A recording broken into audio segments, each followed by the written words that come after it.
देखिए, स्कूल व्याख्याता Hindi test series के अंतर्गत कल संडे को जो साप्ताहिक मूल्यांकन टेस्ट नंबर 1 संपन्न हुआ, उसके अंतर्गत जो 3 टॉपिक थे, अर्थशास्त्र के पत्र, विज्ञप्ति, परिपत्र, निविदा, ज्ञापन, अधिसूचना और जनसंचार के माध्यम है, कविता, कहानी, वार्ता, रिपोर्टाज, लेखन है। इनसे संबंधित जो टेस्ट संपन्न हुआ है, उसमें कुल 20 प्रश्न थे और आज के इस सेशन में हम उन्हीं 20 प्रश्नों को देखने वाले हैं। आप भी इस टेस्ट को अच्छे से दीजिएगा। कितने प्रश्न आपके सही हो रहे वो भी जरूर लिखिएगा कमेंट बॉक्स में। शुरू करते हैं। पहला प्रश्न देखिएगा। फर्स्ट क्वेश्चन है, संचार प्रक्रिया की शुरुआत किस तत्व से होती है? कूटीकृत या एन्कोडिंग, माध्यम या चैनल, स्रोत या संचारक या संदेश। संचार की जो प्रक्रिया है उसकी शुरुआत किस तत्व से होती है, यह बताना है। तो क्या उत्तर होगा? ऑप्शन नंबर होगा इसमें 3।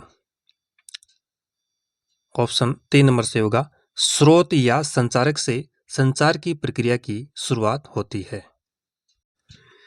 प्रश्न संख्या 2 नंबर है, अखबार समाचार लेखन के बारे में असंगत विकल्प कौन सा है? इंट्रो पाई जाती है, विजुअल का ध्यान रखा जाता है, उल्टा पिरामिड शैली या खबरें कॉलम में बंटी होती है। एक कथन असंगत है, उसका चुनाव कीजिए। प्रश्न संख्या 2 में अखबार समाचार लेखन के संबंध में उत्तर होगा ऑप्शन नंबर 2, विजुअल का ध्यान रखा जाता है। ये ऑप्शन गलत है। विजुअल वगैरह का ध्यान टेलीविजन में रखा जाता है, यहाँ अखबार लेखन में इसका कोई ध्यान नहीं रखा जाता। उत्तर नंबर 2। नेक्स्ट है प्रश्न संख्या 3 नंबर, डायरी लेखन के बारे में असंगत विकल्प कौन सा है? भविष्य के अनुभव की पुनः समीक्षा, लेखक की प्रामाणिक अभिव्यक्ति, डायरीकार की संवेदनाओं का प्रकाशन, व्यक्ति अनुभवों को व्यक्त किया जाता है। डायरी लेखन के संबंध में असंगत विकल्प का चुनाव कीजिएगा इन चारों में से। सही उत्तर होगा ऑप्शन नंबर 1, भविष्य के अनुभवों की पुनः समीक्षा। भविष्य के अनुभवों की क्या समीक्षा होगी इसमें? डायरी लेखन में इसमें तो अतीत की जो घटनाएं होती है या अतीत के अनुभव है उनकी समीक्षा कर सकते हैं। उत्तर नंबर ऑप्शन 1। अगला सवाल है प्रश्न संख्या 4, ज्ञापन के संदर्भ में कौन सा कथन सही नहीं है? ज्ञापन के संदर्भ में अन्य पुरुष में लिखा जाता है, एक ही अनुच्छेद में होता है, अंत में प्रशंसा वाक्य होता है, अभिवादन नहीं होता है। तो बताइएगा कौन सा कथन ज्ञापन के संदर्भ में सही नहीं है?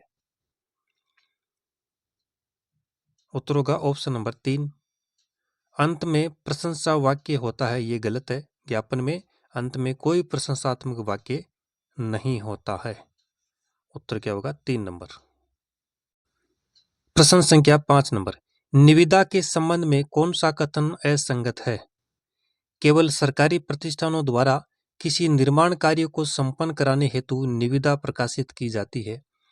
निविदा में क्रमांक और पदनाम का भी उल्लेख किया जाता है।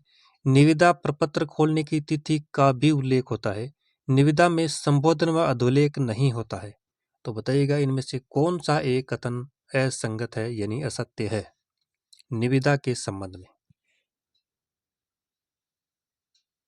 तो क्या उत्तर होगा? ऑप्शन नंबर 1 होगा।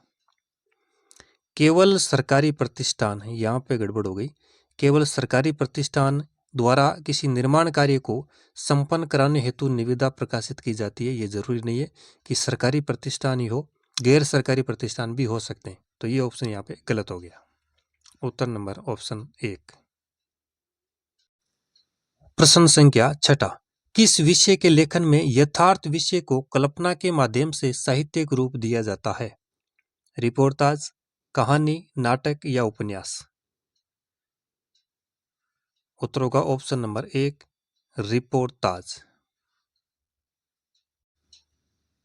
प्रश्न संख्या 7, निम्न में से जनसंचार का कौन सा माध्यम अंतरक्रियात्मक माध्यम है? इंटरनेट, टेलीविजन, रेडियो या समाचार पत्र? जनसंचार का कौन सा माध्यम अंतरक्रियात्मक माध्यम है? तो क्या उत्तर होगा? Option number 1, internet. प्रश्न संख्या 8 नंबर, समाचार लेखन व फीचर लेखन की शैली में मुख्य अंतर क्या है? प्रामाणिकता व राय का, प्रामाणिकता व सत्यता का, वस्तुनिष्ठता व आकर्षक का, मनोरंजन व राय, समाचार लेखन व फीचर लेखन की शैली में मुख्य अंतर।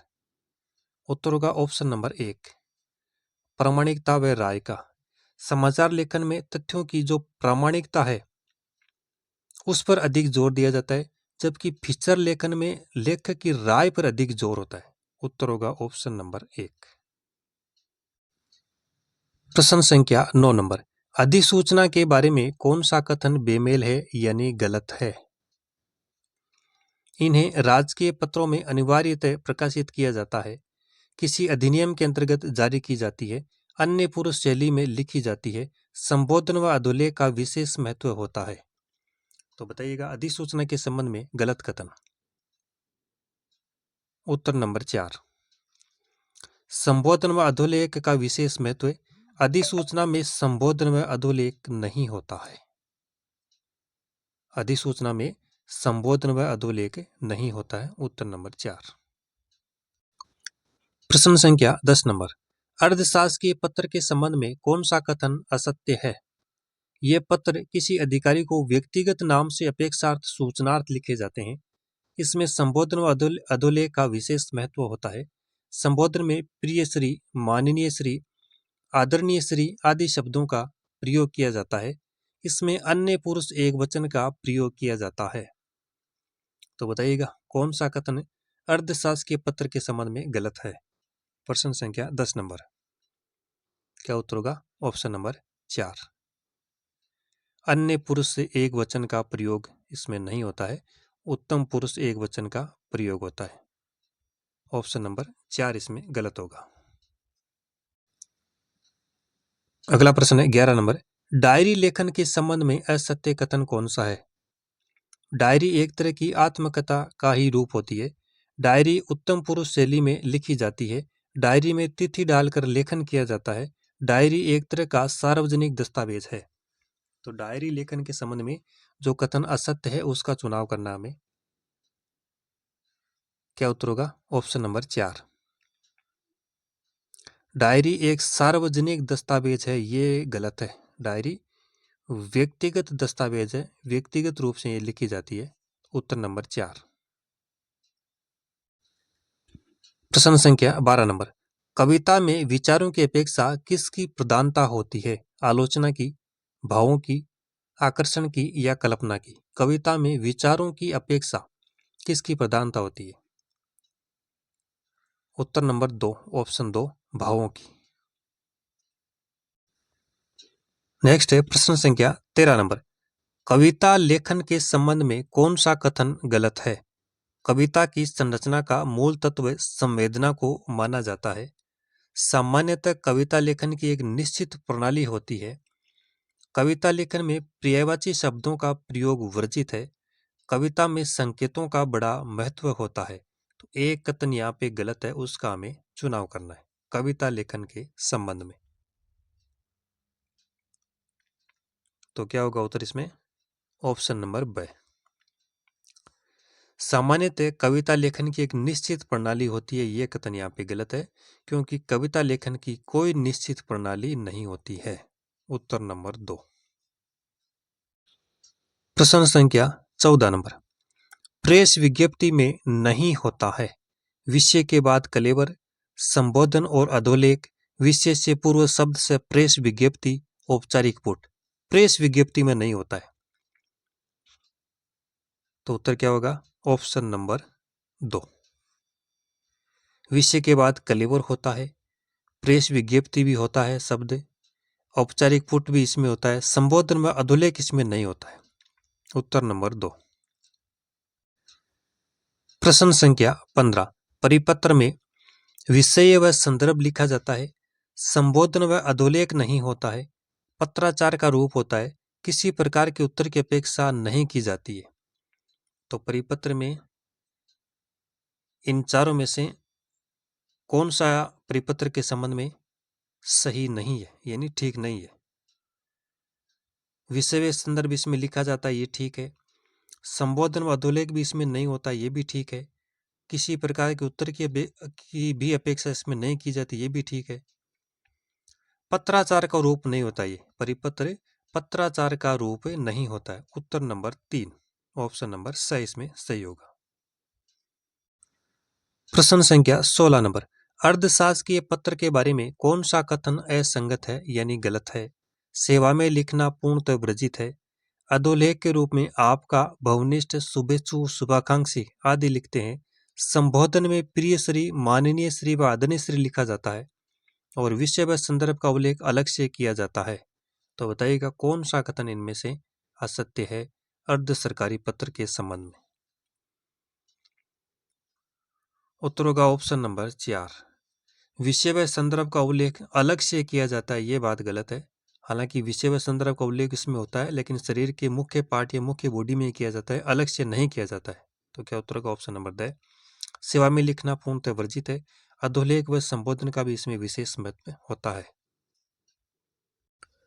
प्रश्न संख्या 17 नंबर, कहानी का वह संक्षिप्त रूप जिसमें प्रारंभ से अंत तक कहानी की सभी घटनाओं और पात्रों का उल्लेख किया हो उसको कहते हैं संवाद, कथानक, उद्देश्य या पात्र।